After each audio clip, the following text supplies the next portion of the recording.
ನಾವು ಇಂದು ದೇವರ ವಚನವನ್ನು ನೋಡಿಕೊಳ್ಳೋಣ. ಯೋಹಾನ 10:22-30 ನೋಡಿಕೊಳ್ಳೋಣ. ಯಹೂದ್ಯರು ಮೊದಲನೇದಾಗಿ ಯೇಸುವನ್ನು ಕೇಳುತ್ತಾರೆ, ನೀನೇ ಕ್ರಿಸ್ತನಾಗಿದ್ದರೆ ನಮಗೆ ಸ್ಪಷ್ಟವಾಗಿ ತಿಳಿಸು ಎಂದು. ಆದರೆ ಯೇಸು ಅವರಿಗೆ ಪ್ರತ್ಯುತ್ತರವಾಗಿ ಹೇಳುತ್ತಾ ಇದ್ದಾರೆ, ನಾನು ನಿಮಗೆ ಕ್ರಿಸ್ತನೆಂದು ಹೇಳಿದ್ದೆ, ಆದರೆ ನೀವು ನಂಬದಿದ್ದೀರಿ. ಅಂದರೆ ಯೇಸು ಕ್ರಿಸ್ತನು ಅವರಿಗೆ ಮೊದಲೇ ಹೇಳಿದ್ದರು, ನಾನೇ ಬರಬೇಕಾಗಿರುವ ಕ್ರಿಸ್ತನು ಎಂದು. ಆದರೆ ಅವರು ನಂಬದೇ ಇದ್ದಾರೆ. ಮತ್ತು ಅದಕ್ಕೆ ಸಾಕ್ಷಿಗಳು ಯಾವುವು ಎಂದರೆ, ತಂದೆಯಾದ ದೇವರ ಹೆಸರಿನಲ್ಲಿ ಮಾಡಿದ ಮಹತ್ ಕಾರ್ಯಗಳು, ಅದ್ಭುತ ಕಾರ್ಯಗಳು ಇವೇ ಆತನಿಗೆ ಸಾಕ್ಷಿಗಳಾಗಿವೆ.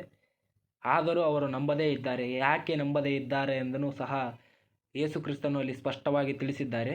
ಅದೇನೆಂದರೆ, ನೀವು ನನ್ನ ಕುರಿಗಳಿಗೆ ಸೇರಿದವರಾಗಿಲ್ಲವಾದ್ದರಿಂದ ನೀವು ನಂಬದೇ ಇದ್ದೀರಿ ಎಂದು ಸಹ ಯೇಸು ಕ್ರಿಸ್ತನು ಸ್ಪಷ್ಟವಾಗಿ ತಿಳಿಸಿದ್ದಾರೆ. ಯಾಕೆಂದರೆ ಆತನ ಕುರಿಗಳು ಮಾತ್ರ ಆತನನ್ನು ಬರಬೇಕಾಗಿರುವ ಕ್ರಿಸ್ತನು, ಕರ್ತನು, ಒಡೆಯನು ಎಂದು ನಂಬಿದ್ದಾರೆ.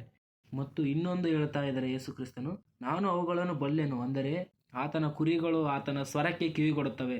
ಅವರು ನಂಬದೇ ಇರುವುದಕ್ಕೆ ಕಾರಣ ಅವರು ಆತನ ಕುರಿಗಳು ಅಲ್ಲ. ಆದ್ದರಿಂದ ಅವರು ನಂಬದೇ ಇದ್ದಿದ್ದಾರೆ. ನಾನು ಅವುಗಳನ್ನು ಬಲ್ಲೆನು. ನೋಡಿ, ಯೇಸು ಕ್ರಿಸ್ತನು ಆತನ ಕುರಿಗಳನ್ನು ಬಲ್ಲೆನು. ಅಂದರೆ ಆತನ ಕುರಿಗಳು ಆತನಿಗೆ ಗೊತ್ತಿದೆ. ಅವು ನನ್ನ ಹಿಂದೆ ಬರುತ್ತವೆ. ಯಾಕೆಂದರೆ ಯೇಸು ಕ್ರಿಸ್ತನ ಹಿಂದೆ ಅವುಗಳು ಹೋಗುವವಾಗಿವೆ. ಆತನ ಕುರಿಗಳು ಆತನ ಹಿಂದೆ ಹೋಗುವವಾಗಿವೆ. ಆದ್ದರಿಂದ ಆತನ ಕುರಿಗಳು ಆತನಿಗೆ ತಿಳಿದದೆ. ನಾನು ಅವುಗಳಿಗೆ ನಿತ್ಯ ಜೀವವನ್ನು ಕೊಡುತ್ತೇನೆ.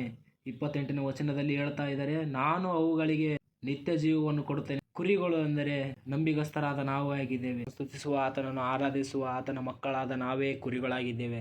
ಆತನನ್ನು ಬಲ್ಲವರಾದ ನಾವೇ ಕುರಿಗಳಾಗಿದ್ದೇವೆ. ಆತನನ್ನು ಅರಿತವರಾದ ನಾವೇ ಕುರಿಗಳಾಗಿದ್ದೇವೆ.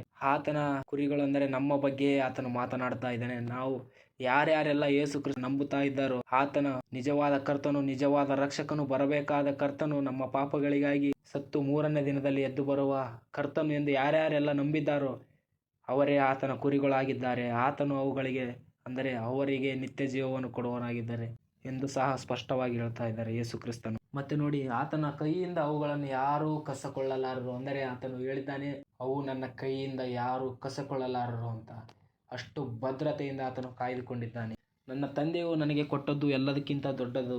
ಅದನ್ನು ತಂದೆಯ ಕೈಯೊಳಗಿನಿಂದ ಯಾರು ಕಸಕೊಳ್ಳಲಾರರು. ನಾನು ತಂದೆಯು ಒಂದಾಗಿದ್ದೇನೆ. ಅಂದರೆ ಯೇಸು ಕ್ರಿಸ್ತನು ಹೇಳ್ತಾ ಇದ್ದಾರೆ, ನಾನು ತಂದೆಯು ಒಂದಾಗಿದ್ದೇನೆ. ಅಂದರೆ ಯೇಸು ಕ್ರಿಸ್ತನೇ ದೇವರಾಗಿದ್ದಾರೆ. ಆತನ ನಂಬುವವರು ನಾವೆಲ್ಲರೂ ಆತನ 3ನೇ ದಿನ ಸತ್ತು ಎದ್ದು ಬಂದಿರುವ ಹಾಗೆ ನಾವು ಮರಣವನ್ನು ಜಯಿಸುವವರಾಗಿದ್ದೇವೆ. ಮರಣ ಜಯಿಸುವ ಶಕ್ತಿಯ ತಂದೆಯಾದ ದೇವರು ಯೇಸು ಕ್ರಿಸ್ತನನ್ನು ಮರಣದಿಂದ ಎಬ್ಬಿಸಿದ ತರ ನಮ್ಮನ್ನು ಎಬ್ಬಿಸುವವರಾಗಿದ್ದಾರೆ. ಆತನಲ್ಲಿ ನಾವು ಭರವಸೆ ಉಳ್ಳವರಾಗಿರಬೇಕು. ಆತನನ್ನೇ ಹಿಂಬಾಲಿಸುವವರಾಗಿರಬೇಕು. ಯೇಸು ಕ್ರಿಸ್ತನ ನಾಮಕ್ಕೆ ಸ್ತೋತ್ರ. ಎಲ್ಲರಿಗೂ ಶಾಲೋಮ್.